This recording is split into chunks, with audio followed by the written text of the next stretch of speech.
আসসালামু আলাইকুম। প্রিয় দর্শক, আপনারা যারা আমার মস্কিউ জুবারের সাথে সংযুক্ত আছেন তাদের উদ্দেশ্য বলছি। আমার চ্যালেঞ্জটা ছিল বাংলাদেশের 64 জেলায় মসজিদ ভ্রমণ এবং মসজিদগুলোর সকল তথ্য উপাত্ত আপনাদের সামনে তুলে ধরা। দুঃখজনক ব্যাপার হচ্ছে গিয়ে মসজিদগুলোতে ভিডিও করা সম্ভব হলেও মসজিদে গিয়ে তথ্য নেওয়া যাচ্ছে না। আমি যখন ভিডিও করতে যাই কিছু মসজিদের তথ্য নিতে পারি, কিছু মসজিদের তথ্য নিতে পারতেছি না। কারণ হচ্ছে গিয়ে তখন হয়তোবা ইমাম সাহেব থাকে না বা মসজিদের কাছে কোনো লোক থাকে না।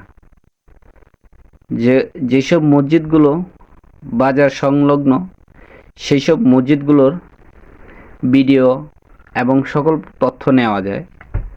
আবার অনেকে বলতে পারে না কত সালে স্থাপিত হয়েছে মসজিদটি। বিভিন্ন সমস্যার সম্মুখীন হচ্ছি, যে সমস্যাগুলো সম্মুখীন হওয়ার কথা না।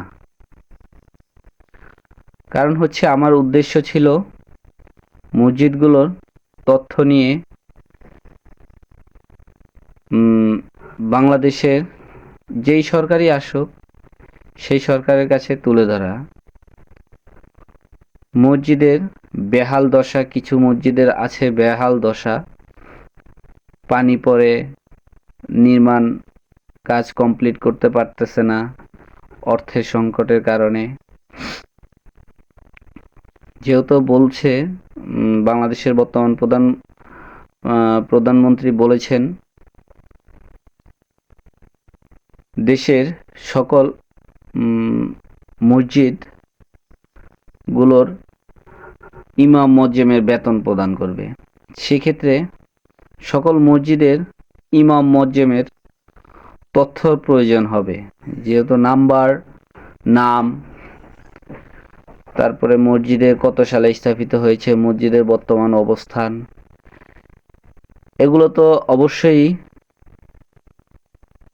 ধর্ম মন্ত্রণালয়ের জানা লাগবে। সেই ক্ষেত্রে তাদের পরিসংখ্যান করা উচিত। আমি নিজ উদ্যোগে এই পরিসংখ্যানটা করার জন্য আমি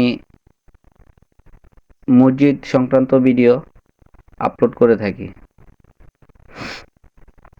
অনেকে তথ্য দিতে চায় না, অনেকে ভাবে যে কি করবে, কিছু করবে না, বিভিন্ন প্রবলেমের সম্মুখীন হচ্ছি। তাতে আমার পিছিয়ে যাওয়ার কোনো কারণ নাই।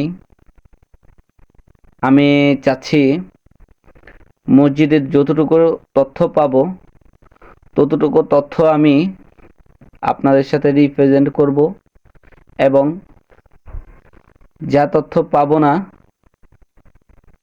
সেটা আমি পরক্ষণে যদি তথ্যগুলো নিতে পারি আমি সংযোজন করে লিখিত আকারে সংযোজন করে দিব। আপনারা এতে যদি আমার কোনো ভুল পরামর্শ হয়ে থাকে তাহলে কমেন্টসে আপনারা জানাবেন।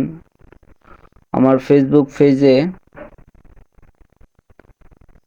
জোবায়ের যেই পেজটি আছে এই পেজটিতে আমি মূলত কোন মসজিদের ভিডিও করতে যাচ্ছি, কোন মসজিদের কয়টা মসজিদের ভিডিও করব, এইসব সংক্রান্ত তথ্য দিয়ে থাকব।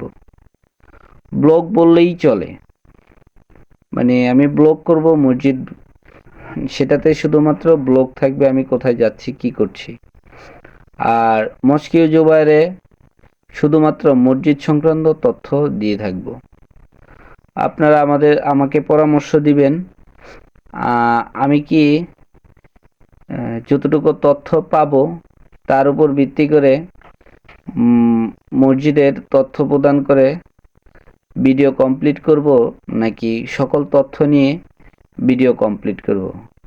যেহেতু সকল তথ্য পাওয়া যাচ্ছে না সেক্ষেত্রে আমার ভিডিও আপলোড করতে সমস্যা হচ্ছে। যেরকম আমি 4টা মসজিদের ভিডিও করে রাখছি। আমি মসজিদের তথ্য পাচ্ছি না বিদায় অনেকের কাছে হেল্প চাওয়ার পরও আমার তথ্য প্রদান করেনি।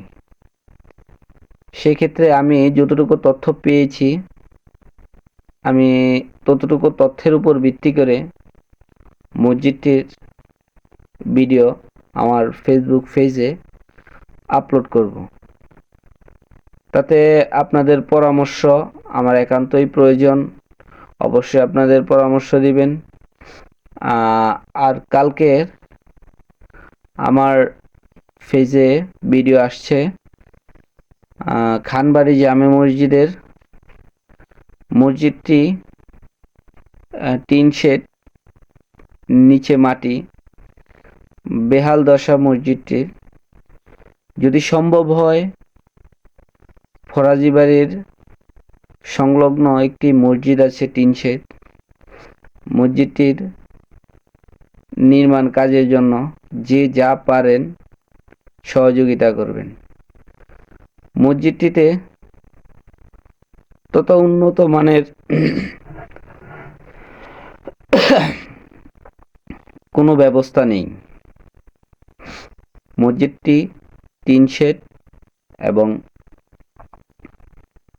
মসজিদটির যেই মুয়াজ্জেম আছে, মুয়াজ্জেম ওই খানবাড়ির মুয়াজ্জেম, তাকে বেতন প্রদান করে কিনা তাও জানতে পারিনি। অতএব আমি চেষ্টা করব সকল তথ্য নেওয়ার জন্য। আমি চাচ্ছি মসজিদটি যেন একটু উন্নত মানের হয়। আমার এই ভিডিও দ্বারা যদি মসজিদটির উপকার হয়, আমি অবশ্যই এইখানে আমার সফলতা মনে করব। আমার ভিডিও থেকে ইনকাম করা লাগবে সেই রকম কোনো ইন্টেনশন নাই। আমি চাচ্ছি আমার এই ভিডিও ধারায় যেন কোনো না কোনো মসজিদের উপকার হয়। মসজিদ আল্লাহ তাআলার ঘর, কারো না কারো উছিলায় মসজিদের নির্মাণ হয়। যাহার রিজিকে মসজিদের দান করার আছে সেই দান করতে পারে, যার রিজিকে নাই সে মসজিদে অর্থ দান করতে পারে না বা মসজিদের কাজ করতে পারে না। অতএব সবাই মসজিদে দান সদকা করবেন। আপনার বাড়ির আশেপাশে যে মসজিদটা আছে নাজেহাল অবস্থায়, ওই মসজিদটাকে দান করার মাধ্যমে ওই মসজিদটাকে উন্নত করে তুলবেন। ধন্যবাদ। আমি আজ যাচ্ছি। আপনাদের পরামর্শ অবশ্যই আমার প্রয়োজন। কমেন্টসে আপনাদের পরামর্শ দিয়ে যাবেন। এই বলে আমি আমার আজকের ভিডিও শেষ করছি। আল্লাহ হাফেজ। আমি আপনাদের সাথে আছি জুবায়ের। আবারও দেখা হবে পরবর্তী মসজিদের ভিডিও নিয়ে। আসসালামু আলাইকুম।